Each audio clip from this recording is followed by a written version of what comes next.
अस्सलाम वालेकुम एवरीवन, कैसे सब? आई होप कि सब खैरियत से होंगे।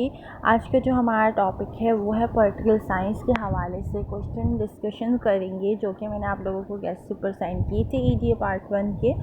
उसके काफ़ी स्टूडेंट को मुश्किल हो रही थी कि हमें आंसर नहीं मिल रहे। इसके लिए उन लोगों की हेल्प के लिए वीडियो बना रही हूँ ताकि आप लोगों को आंसर मिल सके और आप अपनी तैयारी पूरी कर सकें। ठीक है, आपके पास मेरा पीडीएफ होगा जो मैंने गेस्ट पेपर अपलोड किया है, जो आपकी स्क्रीन पे भी नज़र आ रहा है। अगर नहीं है तो आप साथ साथ नोट करती रहें जो जो मैं बता रही हूँ। पहले हम फर्स्ट क्वेश्चन करते हैं कि इल्म सियासत रियासत के मुतालिक इल्म है। रियासत के अख्तियारात और साख को मद्देनज़र रखते हुए इस बयान की वजाहत करें। Political science is the study of state. Explain this statement concerning the power and structure of the state. इस पर आपको क्या देखना है कि रियासत के हवाले से बात हो रही है, यानी कि स्टेट के हवाले से बात हो रही है, तो ये चैप्टर होगा आपका स्टेट वाले में, यानी कि जो कॉन्सेप्ट ऑफ स्टेट वाला जो चैप्टर है आपका, उसके अंदर आपको फर्स्ट क्वेश्चन का आंसर मिलेगा। अब हम बात करते हैं सेकंड क्वेश्चन। डेविड ईस्टन के खुसूसी हवाले से रियासत को समझने के लिए जदीद तरीक़ेकार की वजाहत करें। ठीक है, यानी कि explain the modern approach with special reference to David Easton. अब ये जो टॉपिक है, आपको डेविड ईस्टन का पूरा टॉपिक याद करना है। ये आपको आंसर मिलेगा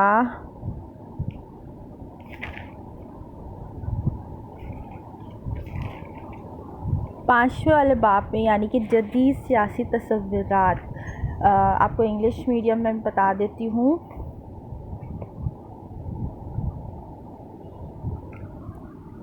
वेट कीजिएगा थोड़ा।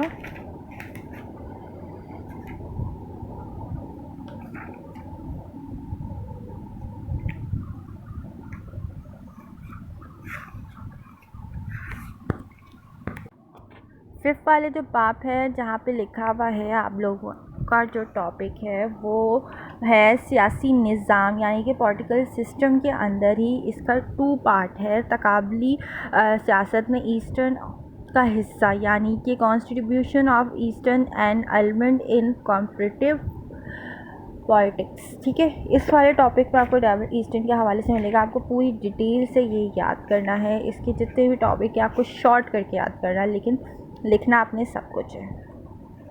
अब बात करते हैं हम थर्ड क्वेश्चन के हवाले से।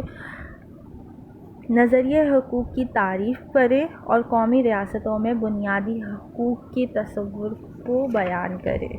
ठीक है, यानी कि इंग्लिश मीडियम में आप देख लीजिएगा, क्योंकि अगर मैं बार बार रीड करूँगी तो टाइम ज़्यादा हो जाएगा, मतलब वीडियो लंबी हो जाएगी। लेकिन मैं टॉपिक आपको इंग्लिश और उर्दू में दोनों में बताऊँगी। ठीक है, आंसर जो बता रहे। अब सबसे पहले आपको क्या करना है कि पहले नज़रिए हकूक़ के बारे में लिखना है। ठीक है, नज़रिए हकूक़ के हवाले से लिखना है, यानी कि आपको थ्योरी ऑफ राइट की डेफिनेशन करनी है। फिर उसके बाद कॉन्सेप्ट ऑफ फंडामेंटल राइट्स के बारे में लिखना है इन अ नेशनल स्टेट। ठीक है, अब उसके बारे में पहले आपने क्या करना है, पहले डेफिनेशन लिख ली। ये आपको मिलेगी चैप्टर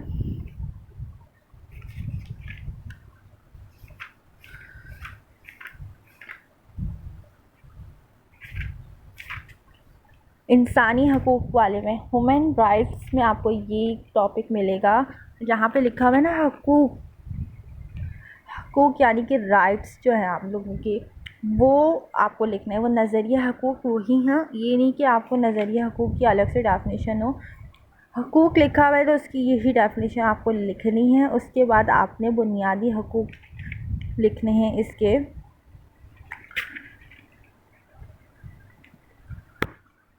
जो कि इसी चैप्टर के आगे वाले टॉपिक्स हैं। ठीक है, जहाँ पे बुनियादी हकूक़ के हवाले की हेडिंग डली हुई है, उसके अंदर आपको इसका आंसर मिलेगा। ठीक है,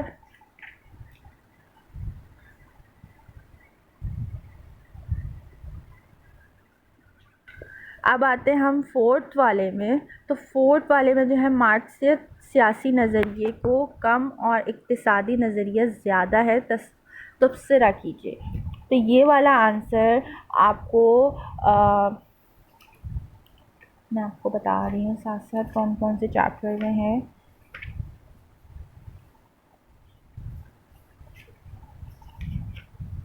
जी, तो ये आपको चैप्टर इक़्तिदार आला के मुतज़ाद नज़रियात में आपको ये टॉपिक मिलेगा, जहाँ पे ये टॉपिक है ऑस्टन का नज़रिए इक़्तिदार आला, यानी कि मॉनिस्ट थ्योरी ऑफ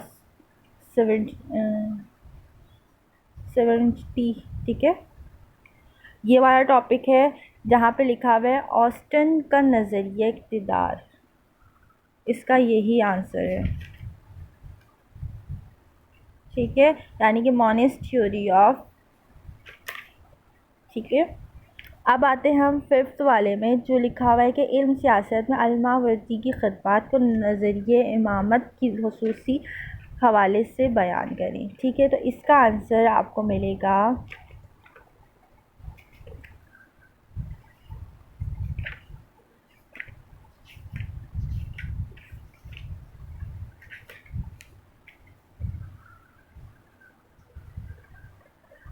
अल-मावर्दी थ्योरी ऑफ खलीफा। ये वाले टॉपिक में आपको इसका आंसर मिलेगा। इसके अंदर आपको क्या क्या लिखना है,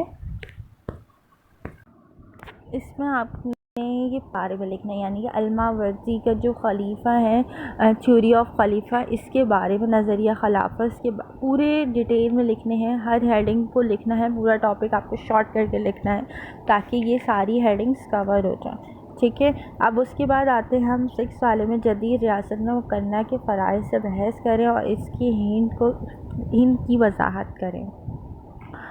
ये वाला जो टॉपिक है, आपको पता है यहाँ पे मुकन्ना के हवाले से बात हो रही है, तो ये इसी के टॉपिक में डायरेक्ट आप जाएंगे।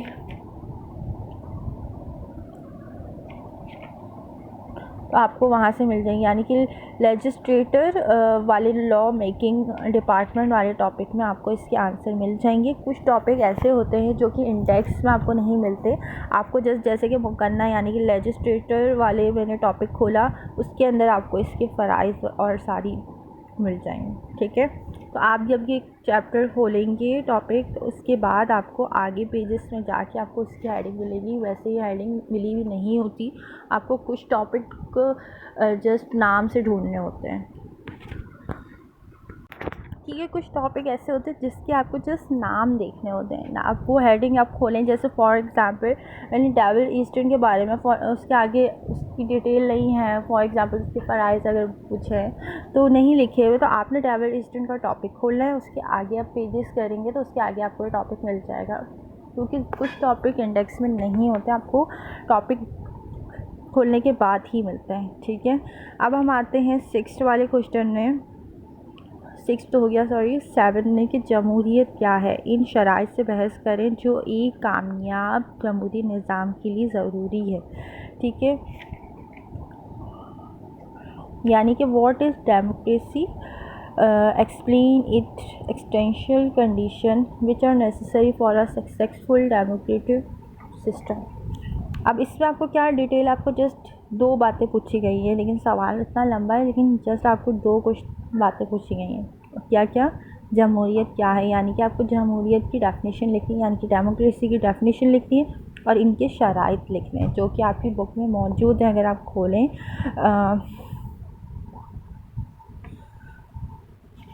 जमहूरियत वाला चैप्टर खोलें तो आपको उसके अंदर से इसका आंसर मिल जाएगा।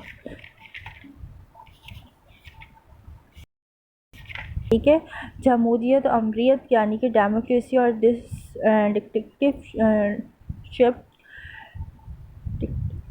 डिक्टेटरशिप। ठीक है, डेमोक्रेसी एंड डिक्टेटरशिप वाले चैप्टर आप खोलेंगे तो उसके अंदर डेमोक्रेसी के फर्स्ट में ही आपको डेफिनेशन मिल जाएगी, उसके फिर थोड़ा सा आगे करेंगे तो उनकी शराइत भी आपको मिल जाएंगी।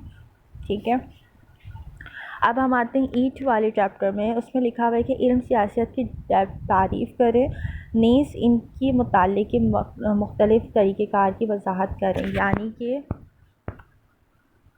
यानी कि पहले आपने इसकी डेफिनेशन यानी कि पॉलिटिकल साइंस की डेफिनेशन लिखनी है, बाद आपको इसका जो तरीक़ेकार हैं यानी कि डिफरेंट मेथड ऑफ स्टडी जो है इनके पॉलिटिकल साइंस के, वो लिखें। ठीक है, तो ये आपको पहले में तो फर्स्ट में ही आपको ये डेफिनेशन मिल जाएगी, फर्स्ट जो आप पेज खोलेंगे। उसके बाद जो फर्स्ट चैप्टर का थर्ड पार्ट है उसके अंदर आपको इसका आंसर मिल जाएगा। ठीक है, फर्स्ट ही टॉपिक होगा। अब हम आते हैं नेक्स्ट क्वेश्चन यानी कि 9 वाले क्वेश्चन में।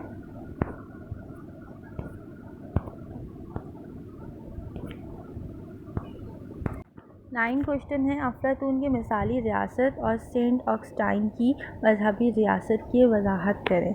यानी कि ये वाला टॉपिक जो है आपका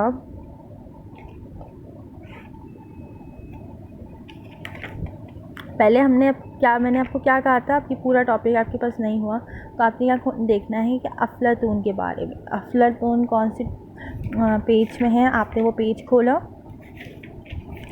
ठीक है। अफलातून के हवाले से आपने वो पेज खोल दिया, उसके अंदर आपके पास मजहबी रियासत के हवाले से डिटेल होंगी, वो आपने लिखनी है, पूरी याद करनी है, ठीक है।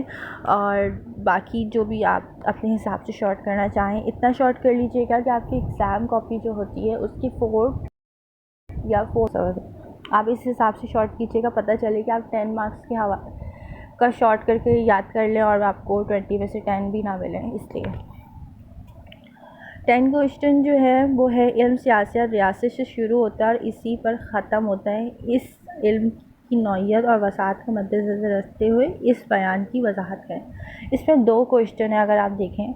पहला कि इल्म सियासत रियासत से शुरू होता है और इसी पर ख़त्म होता है, तो आपने इसकी वजाहत करनी है, इस लाइन को डिटेल, इस लाइन का क्या है।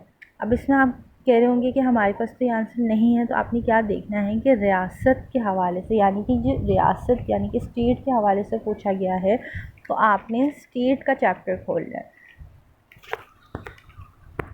ठीक है। आपने पहले इस लाइन की वजाहत करनी, यानी कि इस बारे में देखें, अगर रियासत का आपने टॉपिक पढ़ा होगा या रीड किया होगा चैप्टर, तो आपको इसका आंसर लिखना होगा। आपको 1 पेजेस का लिखना चाहें तो 1 पेजेस का लिख लें। उसके बाद आपने सेकंड इसका आंसर लिखना है कि नौइयत और वसाअत यानी कि नेचर एंड स्कोप लिखना है, पॉलिटिकल साइंस के नेचर एंड स्कोप के बारे में। फिर आता है ये लेवल वाला क्वेश्चन कि इस्लामी रियासत की नौइयत के मुख्तसर वजाहत करें और इब्न खल्दून की नज़रिया खिलाफत के अहम असूलों की निशानदेही करें। यानी कि इसके अंदर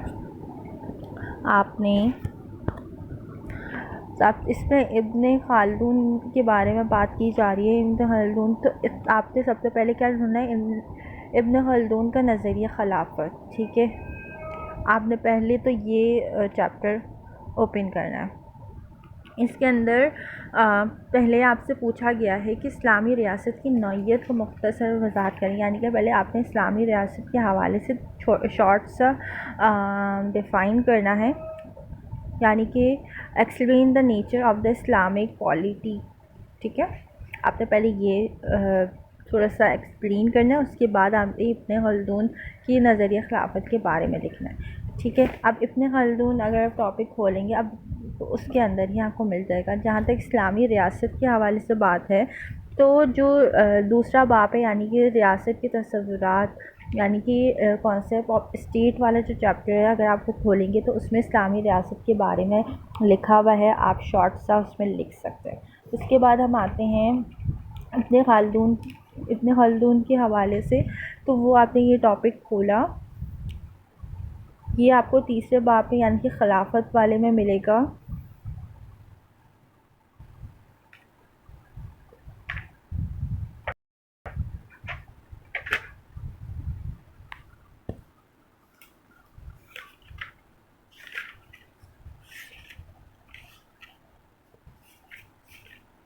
ठीक है, इब्न खल्दून की नज़रिया खिलाफत यानी कि इब्न खल्दून थ्योरी ऑफ खलीफा, ये वाला टॉपिक खोलेंगे, उसके अंदर आपको इसके नज़रिया खिलाफत के बारे में मिल जाएंगी। इसके अंदर आपके पास जो डिटेल्स हैं आपने वो लिखनी है, ठीक है। ये भी आपको शॉर्ट करके लिखनी है, ये पूरा टॉपिक आपने याद करना है, ठीक है। और शॉर्ट कर लीजिएगा, मैंने आपको बता दिया किस तरह से शॉर्ट करना है, तो उस तरीके से आपने शॉर्ट कर लिया।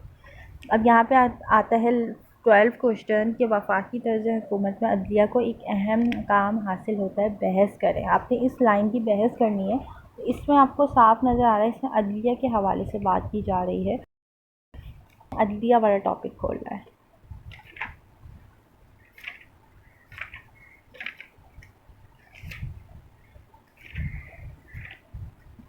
अदलिया का हमने ये टॉपिक खोल लिया। उसके बाद जो अदलिया की तंजीम है, इसमें लिखना है ऑर्गेनाइजेशन ऑफ द जजिकुलर। ये वाला जो टॉपिक है आपने ये वाला टॉपिक याद करना है, यानी कि अदलिया की तंजीम जो है आपने ये टॉपिक याद करनी है, यानी कि ऑर्गेनाइजेशन ऑफ द जजिकुलरली ये वाला टॉपिक है, ये आपने याद करना है। ठीक है, मैं इसलिए इंग्लिश और उर्दू में दोनों में बता रही हूँ ताकि मुश्किल ना हो। अब आता है 13, सदारती और पार्लिमानी निज़ाम हुकूमत की खूबियाँ और खामियाँ बयान करें। ये तो आपको इंडेक्स में भी मिल जाएगा आंसर।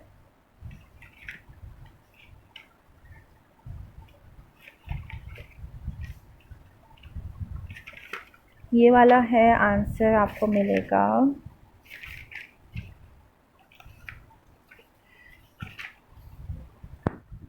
ये आप लोग को आंसर मिलेगा चैप्टर में आपको बता दूं। हेडिंग तो ये है कि married and image of parliamentary and presidential government. ठीक है, ये वाला टॉपिक आपको इंडेक्स में भी मिल जाएगा। ये मैं आपको चैप्टर बता दूं ज़रा। क्योंकि चैप्टर अगर आप लोगों को पता चल जाए तो आप लोगों के लिए आसानी हो जाती है। वदानी और वफाकी हुकूमत यानी कि यूनिटी एंड फेडरल गवर्नमेंट वाले टॉपिक में ही आपको इसका आंसर मिल जाएगा। ठीक है, अब नोट है, नोट आप लोगों को आराम से मिल जाएंगे। राय आमा के बारे में भी आपको पता है, आइन की अक़साम ये भी आपको पता है, और बाकी जितनी भी हैं वफाकियत ये वाला टॉपिक भी आपको मिल जाएगा। इंग्लिश मीडियम में भी मैं आपको दिखा देती हूँ, अगर आप लोगों के पास नहीं है मैं दोबारा से आपको गेस्ट पेपर दिखा देती हूँ। ठीक है, आई होप कि अभी मैंने जो जो बताया आप लोगों के समझ आ गया हो। अगर नहीं, आई होप कि अभी मैंने जिस तरह से आप लोगों को आंसर बताएं, आई होप कि आप लोगों को समझ आ गए। नहीं आया हो तो मुझसे प्लीज़ पूछ लीजिएगा। मैंने इसीलिए आप लोगों के लिए स्पेशल ये वीडियो बनाई है ताकि आप लोग एटलीस्ट याद करना स्टार्ट करें, क्योंकि काफ़ी लोगों के ऊपर मैसेजेस आए थे कि इस टॉपिक का आंसर कहाँ है, बुक में नहीं है। तो मैं आपको पहले ही बता दूँ कि हर आंसर आपको बुक में नहीं मिलते, बुक में ही होते हैं लेकिन आपको ढूंढने पड़ते हैं। जैसे कि कुछ के इंडेक्स में नहीं होते, आपको जस्ट वो टॉपिक देखना है। जैसे मैंने आपको बताया था कि रियासत है, अब यानी कि स्टेट है, अब स्टेट का नाम आ रहा है तो अपने स्टेट का वो टॉपिक खोलना है। उसके मैं एग्जांपल दे रही हूँ, मैं बस बता रही हूँ कि किस तरह से आंसर ढूंढते हैं। स्टेट का खोला, उसके बाद आपको अगर उसके फ़राइज़ वगैरह देखना है तो उसको आप खोलने के बाद आप आगे पेज करेंगे तो उसमें आपको फ़राइज़ भी उसके मिल जाएंगे। यानी कि आपको आगे देखना पड़ता है, रीड करना पड़ता है, उसके बाद आपको ये आंसर मिल जाता है। सारे आंसर बुक में ही होते हैं, बुक के अलावा कहीं नहीं होते आंसर। जो आप लोग कह रहे होते हैं कि आंसर नहीं है, सारे आंसर आपको बुक में ही मिलेंगे। ठीक है, अब ये गेस्ट पेपर आप लोग लाज़मी पूरा याद कीजिएगा। ये नहीं कि आप कुछ क्वेश्चन स्किप करते हैं, आप पूरा गेस्ट पेपर लाज़मी याद कीजिएगा। इंशाल्लाह जो भी पेपर आएगा इन्हीं गेस्ट पेपर से आएगा, आप टेंशन नहीं लीजिएगा। लेकिन आपको सारे क्वेश्चन याद करने हैं, कोई भी क्वेश्चन स्किप नहीं करना। ठीक है, मैं अगेन कह रही हूँ कि जो भी